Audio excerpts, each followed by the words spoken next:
A cada dia surgem mais avistamentos de fenômenos OVNIs. As histórias se multiplicam. Os militares denunciam casos. Devido à possibilidade de existir vida em outros planetas, podemos dizer que nos visitam? Alguma coisa está para acontecer.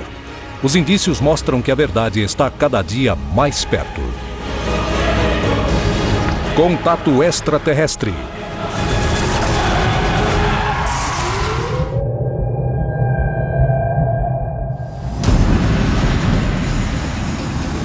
Argentina, 1995. Um piloto está prestes a aterrissar um grande avião de uma companhia com 130 passageiros quando vê um OVNI que coloca o voo em risco e o obriga a abortar a aterrissagem.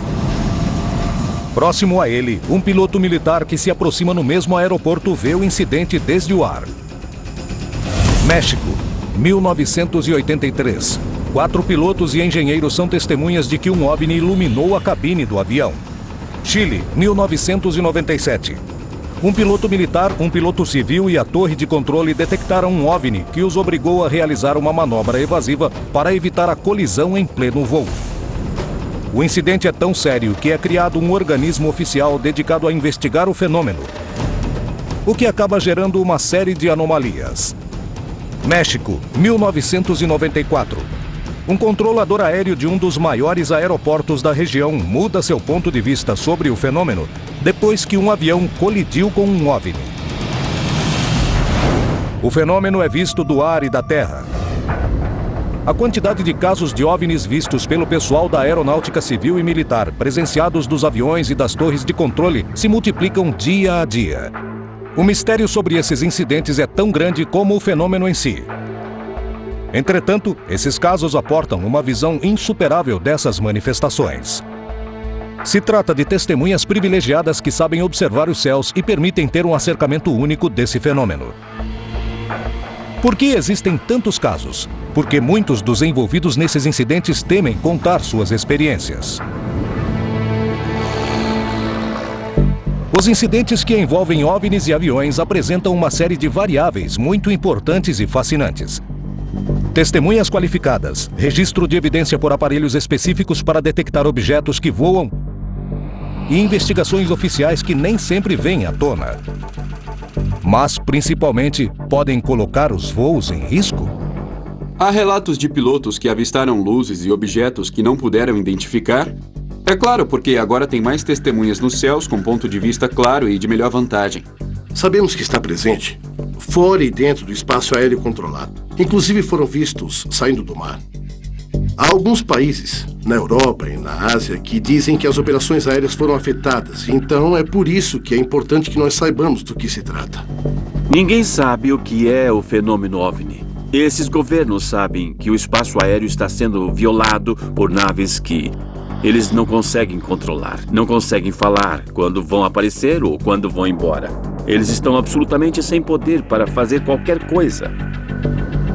E isso é uma coisa que nenhum governo quer admitir aos cidadãos, que eles não têm nenhum controle da violação do espaço aéreo. Esse fenômeno te atinge, te desafia quanto à sabedoria que deve ter como profissional da aviação. E tem que fazer as perguntas necessárias. Aí é quando percebe que isso é um perigo.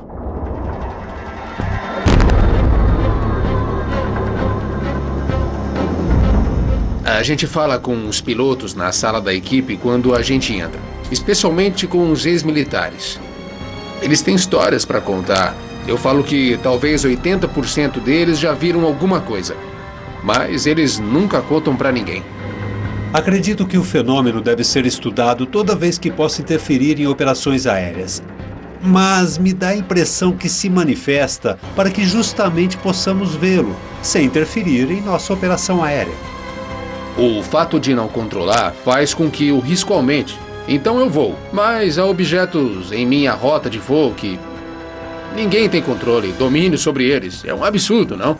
Íamos com um avião, acendíamos e apagávamos as luzes. Com o OVNI, e ele reduz a dimensão da luz, ficando uma luz plana e fina.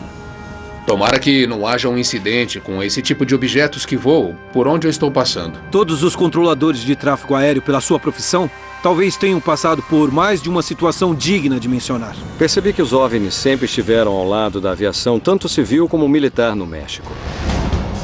Se a maioria das pessoas percebe que o OVNI está voando o tempo todo e não podemos fazer nada para detê-lo, haverá muitas pessoas com medo por aí.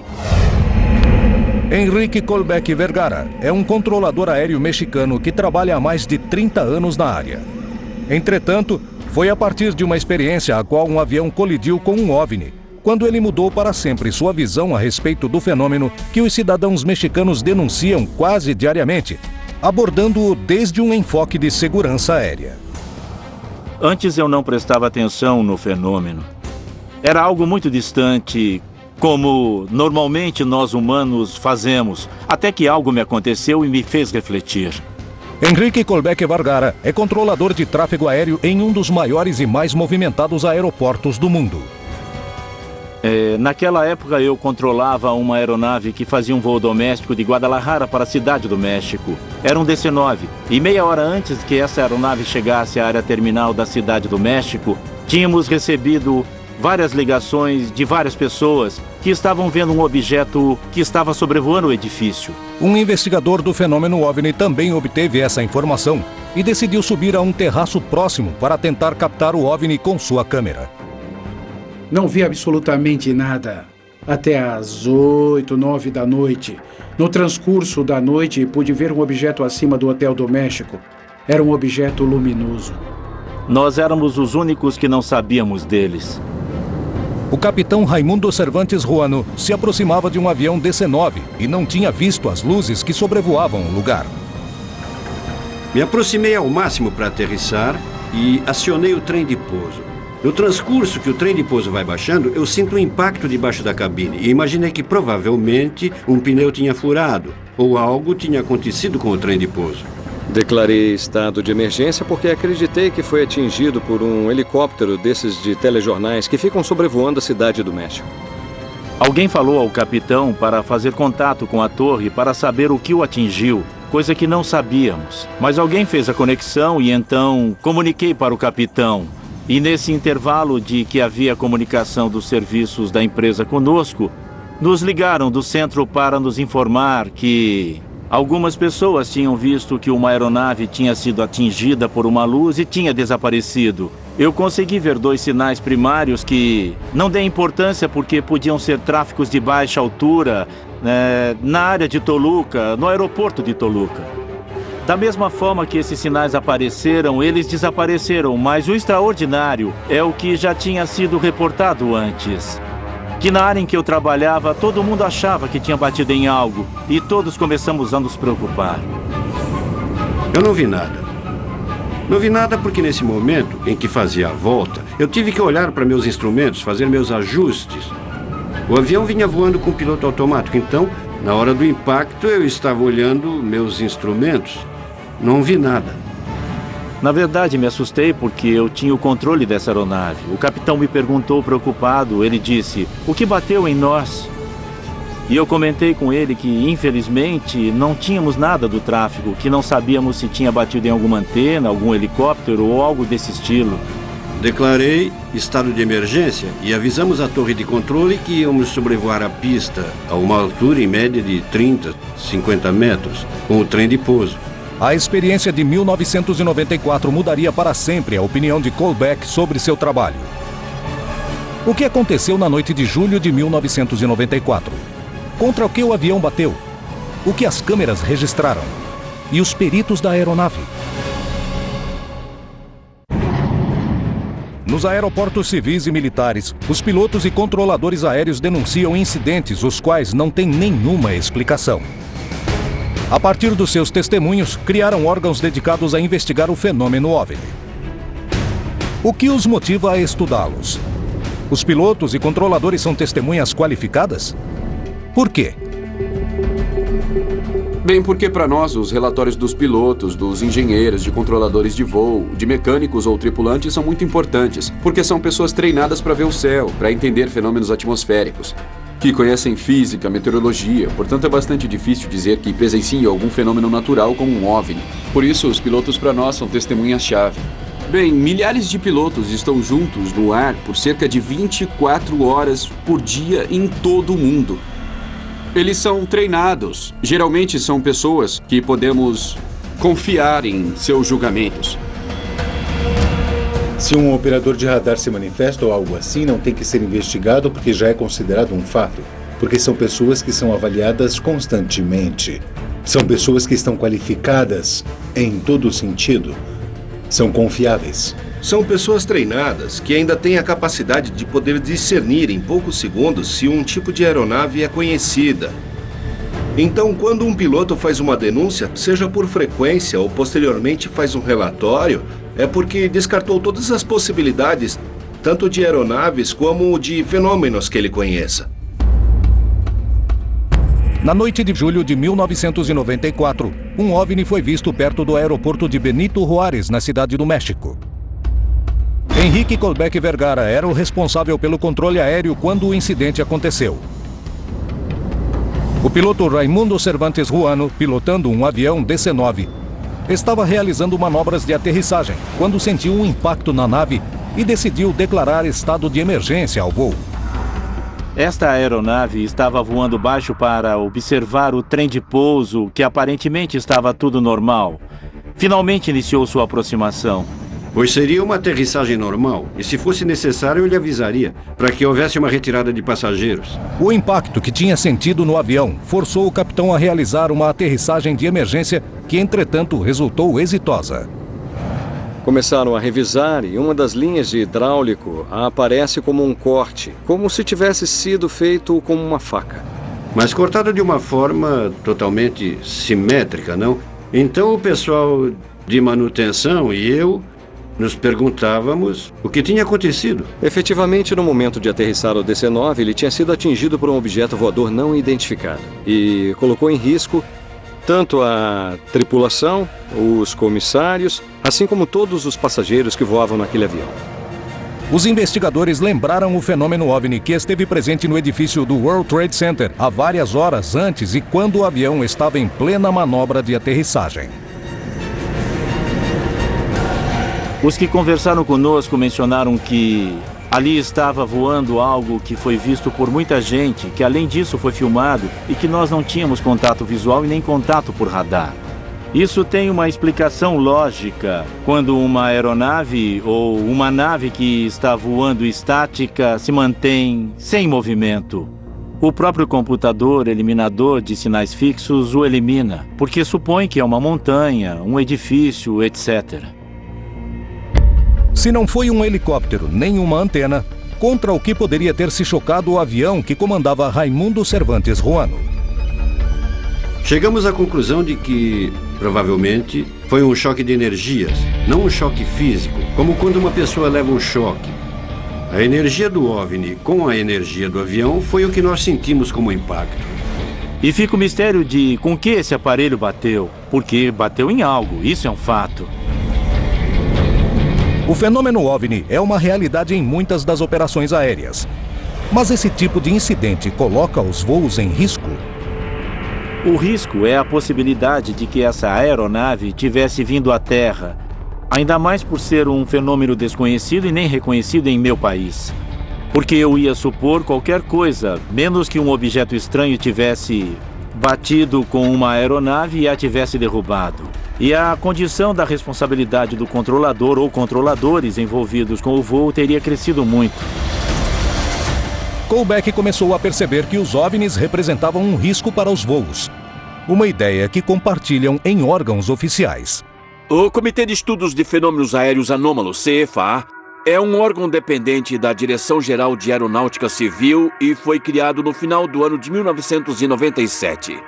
Cuja missão é recopilar e analisar todos os relatórios antecedentes que tenham a ver com fenômenos aéreos anômalos e que cheguem a, digamos, a estado de investigá-los posteriormente, realizar um relatório para que fique à disposição de qualquer um. Quantos desses casos se tratam realmente de objetos não identificados? Até o momento, há 70 casos, em 500 mil operações aéreas. Estamos falando de um caso a cada 100 mil voos. Isso representa 0,01%, então o nível de probabilidade é baixíssimo. Poderíamos ter uma ou duas situações por ano que requerem algum tipo de investigação ou análise. Não sabemos as consequências se um desses fenômenos bate em uma aeronave em voo, quer dizer. Podemos falar claramente de um acidente com vítimas fatais, então, se falamos da gravidade, poderia ser gravíssimo. O fenômeno aéreo anômalo é real. Nossa missão específica é ver se isso poderia afetar as operações aéreas. Hoje o CFAA tem ao redor de 300 casos e 5% não tem explicação lógica nem racional, então passam a ser um fenômeno aéreo não identificado. A estrutura militar aplicada à investigação dos casos permite que os especialistas e cientistas possam ter um controle estrito e controle das denúncias. Dentro dos 32 milhões de quilômetros quadrados que controla a direção aeronáutica civil, nós sabemos exatamente as conversas que há entre os pilotos e os centros de controle.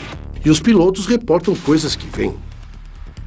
Qualquer situação que seja reportada, tanto pelos nossos controladores ou pelos usuários pilotos, imediatamente é informado à CFAA e continua o procedimento habitual. Em 1997, ocorreu um fenômeno estranho em Arica, Chile, que foi presenciado por testemunhas civis desde a Terra. Arica teve vários relatórios nos últimos dias de março do ano de 97. Estamos falando de 30 e 31 e esse caso ocorreu no dia 2 de abril com um avião militar. Um piloto se aproximando do aeroporto de Arica, um avião militar, vê as luzes e isso fica gravado perfeitamente. Tem um comportamento bastante irregular e que poderíamos dizer que algo aconteceu. Essa noite eu estava dando instruções a um aluno. Nos primeiros 20 minutos não aconteceu nada de especial. Eu diria que depois de meia hora foi quando tive o primeiro avistamento, enquanto fazíamos as viagens à região oeste da cidade, que é a parte mais escura, e não a região mais iluminada da cidade. O piloto pediu ao mecânico e ao aluno que o acompanhavam na cabina que prestassem atenção ao que viam. Na terceira volta, quando o controlador me chamou, ele me perguntou se eu tinha visto algum objeto estranho, já que tinha recebido várias ligações da cidade, contando que estavam vendo um objeto estranho voando sobre a cidade em direção ao mar. Quando ele me consultou, eu inicialmente respondi de forma negativa, apesar de tê-lo visto. Mas quando ele me disse que ligaram para ele da cidade, sinto que foi uma grande coincidência com as pessoas que estavam ligando desde Arica.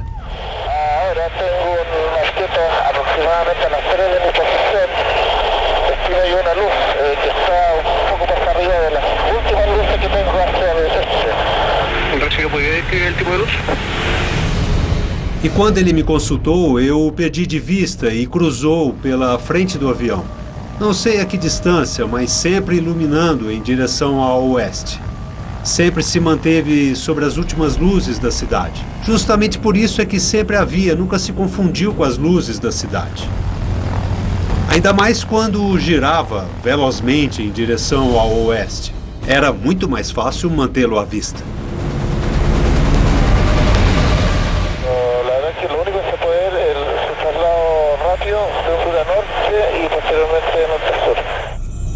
Esse fenômeno permaneceu por muito tempo, eu diria que uns 30 minutos, ou seja, não durou 3 ou 4 minutos. Sempre foi uma cor amarelo-âmbar, com deslocamentos de direção e velocidades diferentes. Mas o que mais me chamou a atenção foi a velocidade. Se descartaram todas as possibilidades, no sentido de que não era um fenômeno astronômico, não era um fenômeno meteorológico e não era outro tipo de aeronave. Estava no leste e menos de um segundo depois tinha se deslocado para o oeste. Eu não sei a que velocidade estava. Eu não conheço um meio aéreo que possa se deslocar nessa velocidade. Nunca vi isso. O episódio de Arica causou impressão no piloto Sérgio Werner, que ainda permanece sem resposta. Ele sabia que estávamos ali, que éramos os únicos. Não havia mais ninguém voando aquela noite. Não havia mais voos comerciais, pelo menos nesse momento. E toda vez que você voa à noite e está com as luzes de navegação acesas, então é fácil ser visto. Eu acho que eles nos viam e mantinham a separação de segurança em relação a nós. O caso Arica permanece rodeado de um profundo mistério. Entretanto, não é o único caso nos quais investigadores e testemunhas qualificadas não possuem nenhuma explicação. O incidente ocorrido em Arica em 1997 provou a veracidade do fenômeno e obrigou as autoridades do Chile a tomarem uma decisão inesperada. A direção da aeronáutica redigiu uma declaração indicando que, efetivamente, pessoal aeronáutico e pessoas da cidade tinham visto um fenômeno bastante estranho, que não tinha relação com uma atividade aérea naquela hora e que estava realizando as investigações desse caso. Passaram 9 meses e a direção da aeronáutica então decidiu começar a investigar isso. E então, no final do ano de 1997, foi criado o Comitê de Estudos Aéreos Anômalos. A partir desse trabalho da CFAA, outros pilotos e controladores se animaram a contar suas experiências e apresentar evidências de fenômenos OVNI, revelando que o fato ocorreu há décadas. O que as autoridades descobriram? O que ocorre nos céus do continente? O fenômeno OVNI é um risco real para os voos? O que há por trás desses incidentes?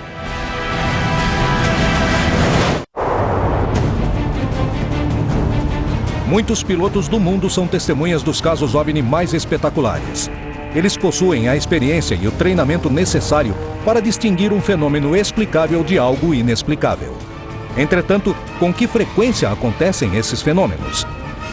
O que acontece com as testemunhas que se animam a falar de um tema tão polêmico? Muitos especialistas não falam sobre esses temas por causa do simples medo de ser ridicularizado e perder o emprego, por causa do que aconteceu. Infelizmente, há muitos poucos pilotos no mundo que querem arriscar a credibilidade e carreira pelo assunto, o que é uma verdadeira vergonha. A maioria deles, junto com o público, não tem tempo para estudar muito para quantas provas há em todos esses anos do que realmente está acontecendo. Um piloto de verdade sabe que o que diz tem que estar bem fundamentado, porque pode colocar em perigo a sua própria integridade profissional. Com cada companheiro que voava, eu tocava no assunto. Ou o assunto surgia e muitos me contavam suas experiências. Os pilotos foram censurados por muitos anos, porque aquele que denunciava um fenômeno aéreo anômalo fazia papel de ridículo. É claro que eu tinha que ter algum tipo de prova. E eu não estou falando apenas de luzes incomuns que voam. Outra coisa que me permitiu ou me manteve por todos esses anos arriscando minha carreira. A ufologia aeronáutica trabalha em função do risco que significam esses eventos ou esses fenômenos. Um dos objetivos que nós pretendemos vencer é esse preconceito. Damos conferências com frequência para criar consciência de que se atrevam a falar e se atrevam a dizer o que vem. A denúncia que pilotos e controladores aéreos realizam sobre fenômenos OVNI que ocorrem ao redor dos voos civis e militares se tornou tão real que em muitos países foram criados organismos oficiais que os investigam. O que atravessa o espaço aéreo da região? Nosso controle sobre o espaço aéreo é precário? O que há por trás desses casos? A que conclusões a CFAA chegou? O caso Pelicano é um dos mais importantes que foi investigado pelo órgão oficial e que, entretanto, ainda carece de uma explicação sobre o que aconteceu. O caso Pelicano é um caso que aconteceu no ano de 79. São 3 aviões que são os protagonistas principais nesse caso. Há 2 aviões da companhia comercial e outro avião que pertence à Armada. Distanciada por mais de 200 milhas náuticas, advertem, ao mesmo tempo, condições similares em relação a uma luz que cruza por eles. Santiago Principal 521. Prosiga. Señor, nos figuró un tráfigo hace un par de segundos de oeste a este. Recibido. ¿Y esa información es proveniente de TICA o visual? No, visual, lo vimos claramente. Efetivamente diz que é uma luz que se afasta e se aproxima. O piloto está olhando para fora e está dizendo que está vendo. Mas ao mesmo tempo, outro piloto do 2º avião comercial também percebe o fenômeno. Sí, afirmativo, el 169 también lo tuvo a la vista. Al parecer fue un elemento que ingresó a la atmósfera. Recibido. A denúncia mais importante foi feita por Alfa Pelicano, uma aeronave da Armada do Chile. Alfa Pelicano, prosiga. O curioso dessa situação é que esse fenômeno se produz simultaneamente. Os observadores o captam simultaneamente. Entretanto, havia uma distância de mais de 300 quilômetros. Nessa noite, os 3 pilotos viram o mesmo e se comunicaram com a torre de controle. Cada um em uma frequência diferente, sem se ouvirem entre si. Da torre de controle foi informado que não havia nenhum tráfego extra na região e que não existiam leituras estranhas nos radares. Como é possível estabelecer se o caso não foi um erro? O que aconteceu nessa noite? Um deles diz: o senhor poderia calcular, digamos, essa luz que se afasta e se aproxima, a velocidade? Sim, diz. 15 mil pés em 3 segundos. 15 mil pés em 3 segundos? É uma velocidade vertical. No áudio, percebemos exatamente quando o piloto descreve o que aconteceu debaixo do seu avião e não pôde explicar o que era. Estamos diante de um fenômeno aéreo não identificado. O governo chileno dedica recursos para que especialistas de todas as categorias investiguem os casos de fenômenos aéreos anômalos. Eles mesmos admitem que de 100% dos casos que investigam, não conseguem explicar 3%. O que há por trás desses casos não explicados? Há casos concretos nos quais os pilotos tiveram que fazer manobras para evitar uma iminente colisão com um desses fenômenos ou objetos. E isso significa, nesse ponto de vista, algo gravíssimo. O fenômeno é tremendamente complexo, carece de um padrão comum. Não temos ideia de quanta velocidade alguns desses fenômenos têm, aparentemente. Às vezes aparecem e são vistos pelo olho humano e não pelo radar. E outras vezes, ao contrário, são vistos pelos radares e não pelo olho humano. E outras vezes é um fenômeno conjunto que se vê em ambos os casos. A partir da criação da CFAA, os pilotos e controladores aéreos do Chile começaram a denunciar os avistamentos dos fenômenos OVNIs, os quais são testemunhas. Em 2011, ocorreu um incidente que foi conhecido como Punta Arenas, que deixou os investigadores perplexos. Eles o ressaltaram como um dos casos mais importantes estudados pelo órgão oficial. Há a denúncia de um tráfego que, em primeiro momento, não foi observado pelo radar. E, posteriormente, veio um segundo tráfego de Puerto Williams até Punta Arenas e o radar do centro de controle percebeu o fenômeno, anunciado 20 minutos antes. O radar primário capta o sinal, manda uma advertência para o piloto e diz: há um tráfego às 12, ou seja, a distância de 4 milhas. 4 milhas na velocidade dos aviões atuais é muito pouco tempo. Ou seja, por quase 1 minuto e meio poderiam ter batido. A partir do relatório do piloto, a torre de controle decidiu monitorar o fato desde o radar. Informação de trânsito desconhecido, de acordo à observação radar primário, às 12, 4 milhas, evolucionando no sector intermédio de Porvenir e Punta Arenas, altitude desconhecida, desplazamento lento e errático. O que o radar detectou? Poderia se tratar de uma falha ou um defeito técnico? Esse objeto tinha o formato de uma nuvem, tipo uma nuvem lenticular, que se deslocava em direção contrária ao vento, e com muita velocidade. O sinal não ressalta nas nuvens, em si ressalta em algo que seja tangível. Bem, aí o radar o captou. Aí temos um caso onde um piloto também tem que fazer uma ação evasiva para não bater ou estar muito próximo a algo que se encontra às 12 da sua posição, ao mesmo nível e que não sabe o que é.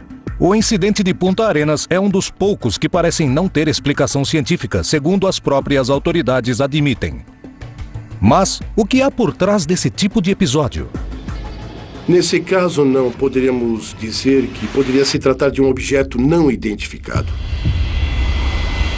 Os voos civis e militares parecem vulneráveis, apesar dos órgãos oficiais não apresentarem uma resposta definitiva a respeito.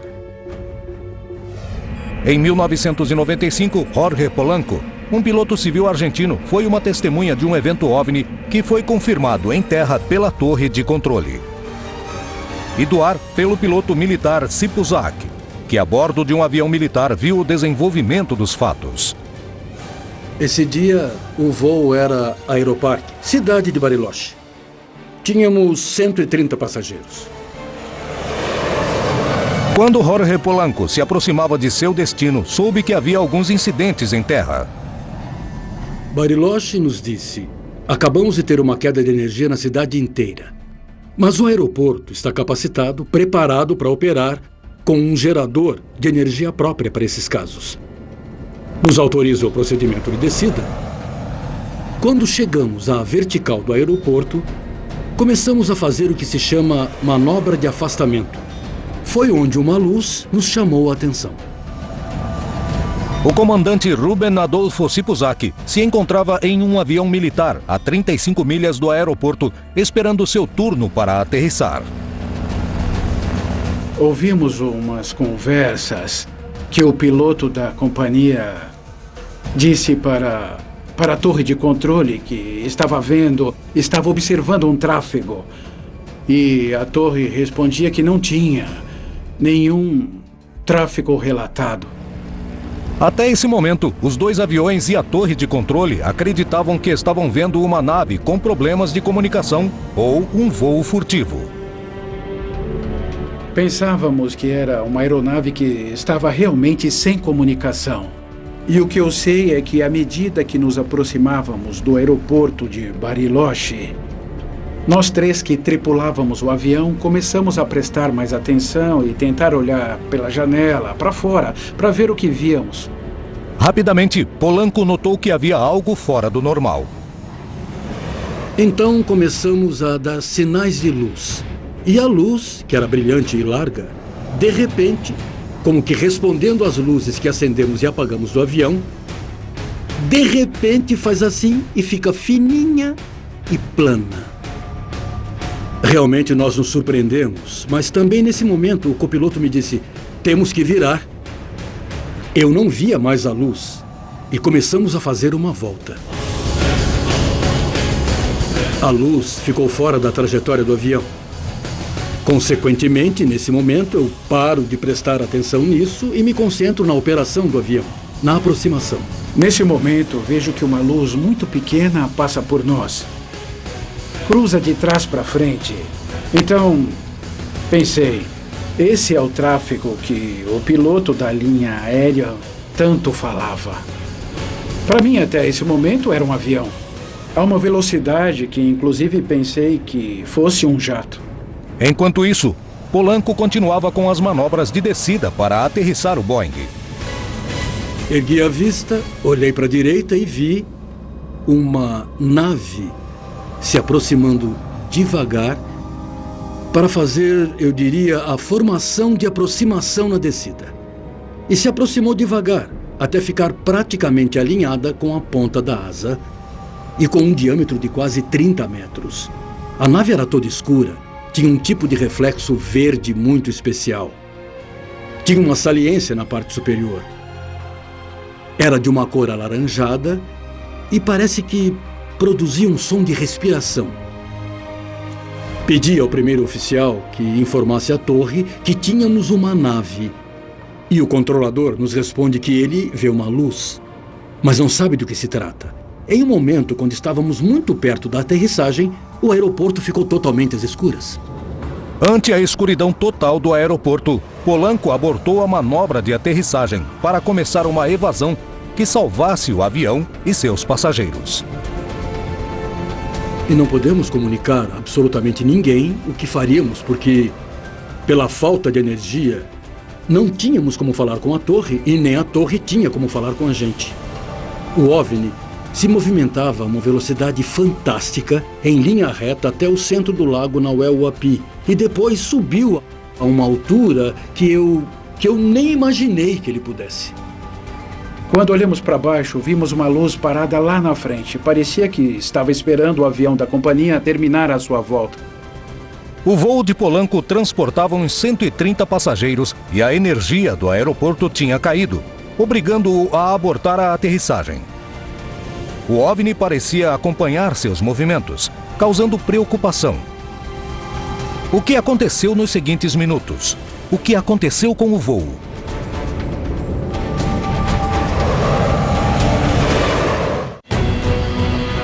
Os incidentes que envolvem OVNIs e aviões ocorrem quase diariamente. As testemunhas envolvidas nesse tipo de episódio são peças fundamentais para estudar o fenômeno e procurar uma resposta, demonstrando a importância que esse tema tem para os governos, especialmente para a segurança aérea. No Reino Unido e na Europa, o assunto ainda é muito ridicularizado, ao contrário da América do Sul, onde muitos países sul-americanos estão muito mais abertos à ideia de que os ETs estão aqui e são reais. Estados oficiais como o CFAA e outros comitês como o CRIDOVNI no Uruguai e o NARCAP nos Estados Unidos e uma série de outros comitês ao redor do mundo que investigam seriamente este fenômeno. Honestamente, não acho que essas agências satisfaçam completamente a investigação do fenômeno OVNI de maneira pública. Eles somente cuidam dos casos aeronáuticos e esses casos são só uma parte do fenômeno OVNI. A comunidade científica não se aproximava do fenômeno OVNI porque tem tanta gente falando sobre isso, tem tanta especulação, que isso pode comprometer sua importância.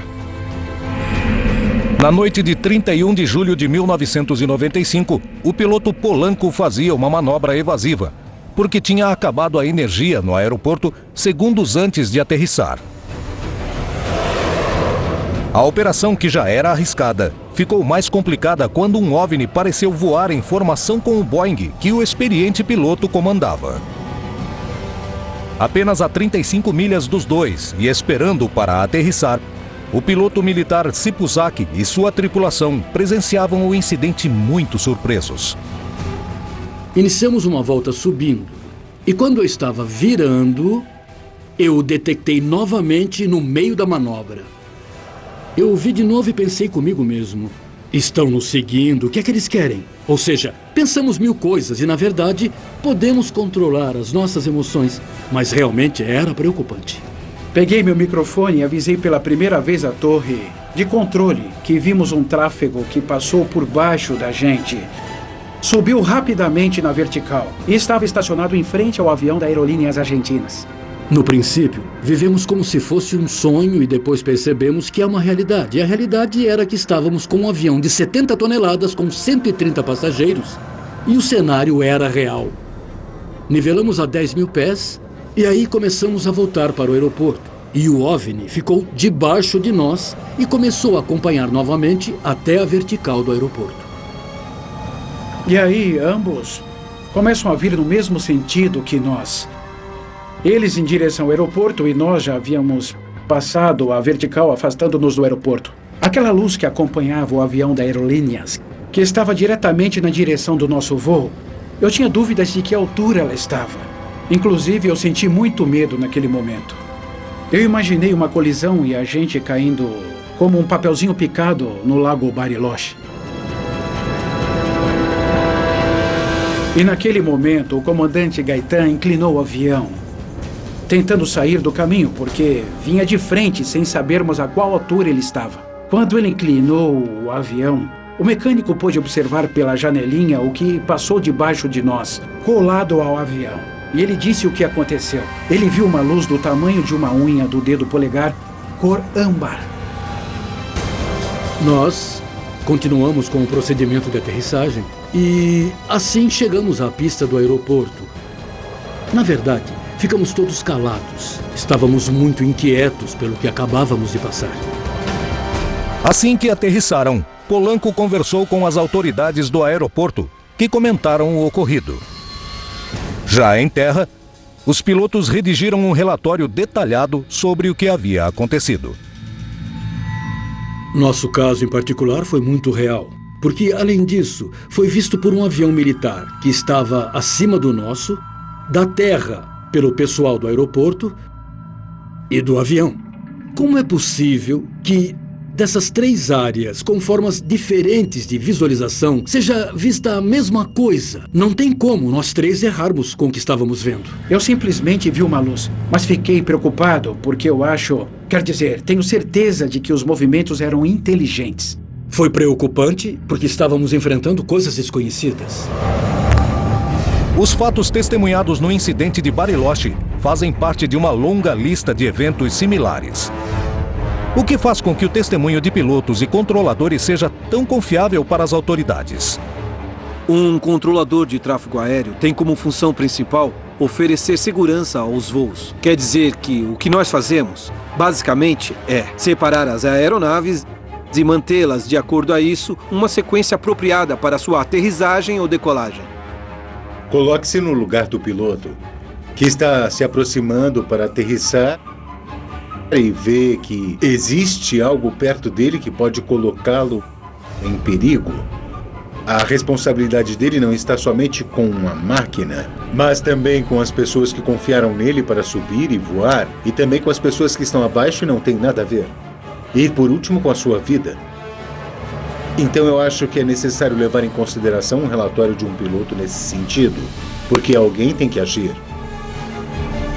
A fonte de informação é muito boa porque, nesse tempo real, os pilotos estão olhando para fora e estão vendo algo que estão reportando em tempo real ao centro de controle respectivo.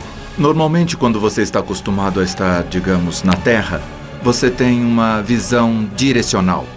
Quando você está no plano dos aviões, sua visão muda e se torna unidirecional. Quer dizer que sua vista se abre um pouco mais. Existe uma grande quantidade de pilotos que viram esses estranhos fenômenos de frente. Entretanto, os experts não entram num acordo se isso se trata de um risco real para os voos. Esses objetos estão atravessando continuamente nas rotas aéreas. Claro que podem representar um perigo. Aparições muito súbitas, muito rápidas, velocidades que já não podemos prever sua ação. Assim como nós temos uma série de equipamentos que nos permite detectar outro avião quando está num curso que pode ser perigoso para nós, ou seja, na mesma aerovia, qualquer uma dessas naves, sem darmos nome, qualquer uma dessas naves com certeza tem mais tecnologia do que as nossas. Por simples coincidência ou por acaso, é que isso acontece. E claro que há muitos casos também. Temos o capitão Antônio Herce, muito reconhecido também, que se encontrou com OVNIs em pleno voo. Uma das experiências que tive quando eu voava numa companhia foi um voo que fizemos de Houston à Cidade do México, em fevereiro de 83. Em pleno voo, viram que se aproximava uma luz que parecia o farol de um trem. Eu estava olhando para o céu. Era uma noite muito estrelada, bem clara. E uma estrela me chamou a atenção. Ela estava fixa e começou a se mover.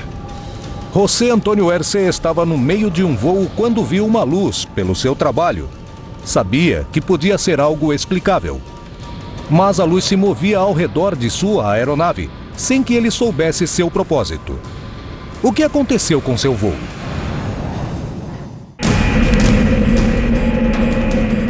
José Antônio Herce é um dos pilotos que se encorajou em falar das suas experiências. Em 1983, estava dentro de uma cabine de avião com destino à Cidade do México, quando viu com o resto da tripulação uma estranha luz no céu. Quando a gente estava observando uma estrela, no nosso painel, duas luzes como se fossem refletores iluminaram a cabine. Iluminaram completamente. Parecia dia e nós ficamos surpresos. Então eu disse ao capitão, olhe por sua janela e veja se essa luz chega até o chão. Mas assim que eu falei, eu já fiquei de pé atrás do assento dele. E aí nós vimos duas luzes, como dois refletores, iluminando todo o avião. E de repente, desapareceram. Aquilo deixou a gente surpreso. Imagina uma cabine. Por que iluminou a cabine? A cabine foi iluminada por uma luz que vem não sei de onde. Que sensação isso pode te causar?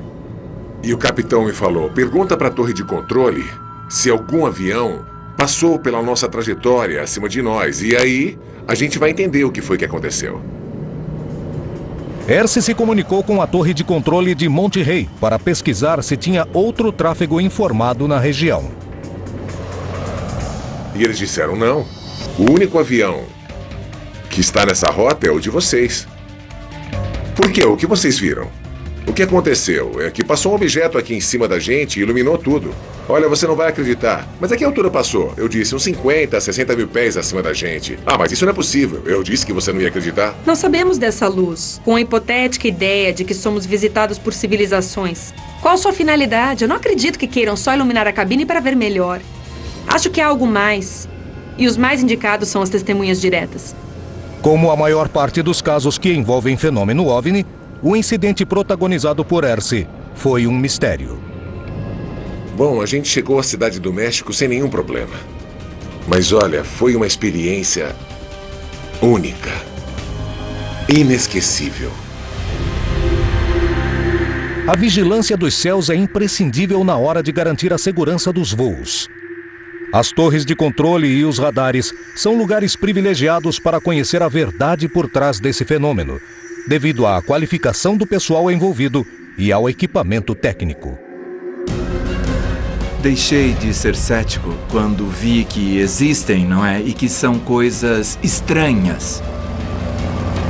Nós tivemos a oportunidade de vê-lo. Ninguém nos tira essa possibilidade que tivemos. E quando eu conto com orgulho. Tive a oportunidade de vê-lo.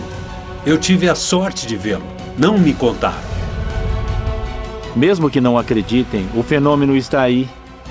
Ele existe e é um perigo. É algo que ainda não conseguimos entender. São seres que vêm a nosso espaço, que marcam presença, que de alguma forma estão aparecendo por algo. O que é? Não sei. Há pessoas que não vão entender. Para mim é real. É algo que não é dessa terra, não é desse mundo como os conhecemos. A pergunta que a humanidade talvez devesse se fazer é: para que é? Para que é? Os pilotos e controladores são testemunhas privilegiadas e são fundamentais na hora de indagar o fenômeno OVNI. O que se esconde por trás desses avistamentos? Por que existem tantos casos ao redor das bases militares e aeroportos? Estamos sendo visitados? Ou simplesmente ainda não temos explicações científicas para esses incidentes? A verdade está próxima. As respostas parecem cada vez mais concretas. Entretanto, uma das grandes perguntas da humanidade continua sem resposta. Estamos sendo visitados por seres de outros mundos?